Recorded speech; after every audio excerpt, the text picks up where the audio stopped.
Hello everyone, welcome to our another mini blog. তো আজকে আমি সকাল সকাল রেডি হয়ে গেছি, যাব এক জায়গায়। তো তোমাদের সঙ্গে শেয়ার করব অবশ্যই কোথায় যাচ্ছি, সারাদিন কি করলাম। তো চলো আজকে মিনি ব্লগটা দেখে নাও। আর সবাই প্লিজ সাবস্ক্রাইব করতে ভুলো না। আর যারা যারা আমার চ্যানেলটাকে সাবস্ক্রাইব করে রেখেছো অলরেডি, তারা প্লিজ কমেন্ট বক্সে এসে তাদের নামটাকে বলো। আর যারা নতুন সাবস্ক্রাইব করছো তারাও একটু তাদের পরিচয়টা দিও। তো চলো।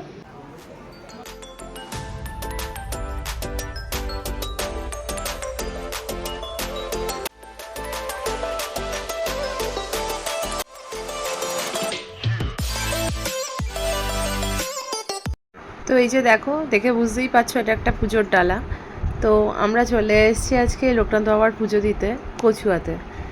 ওখানে আর তোমাদের সঙ্গে লাইভ ভিডিও আমি করতে পারিনি, তার কারণ দুটো ছানা ছিল, তাদেরকে সামলাতে গিয়ে প্রচণ্ড ভিড় ছিল। যার এই যে ছোট ছোট মালা ঝুলানো দোকানগুলো দেখছো, এখান থেকে পুজোর ডালা পাওয়া যায়। আর ওই পাশের বিল্ডিংয়ে ওখান থেকে কুপন কাটতে হয় ভোগ প্রসাদ খাওয়ার জন্য। আর এটা হচ্ছে পাশের বাগানটা, খুব সুন্দর জায়গা, মন ভালো করে দেওয়ার মতো।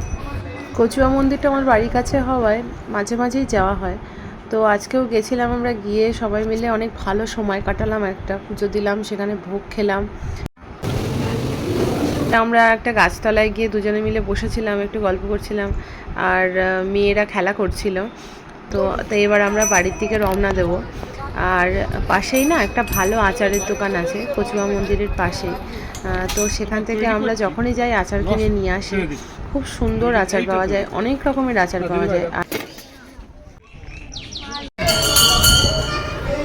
তো এই ছিল আজকের মিনি ব্লগ। দেখা হচ্ছে নেক্সট ব্লগে। ততক্ষণ সবাই ভালো থেকো, সুস্থ থেকো।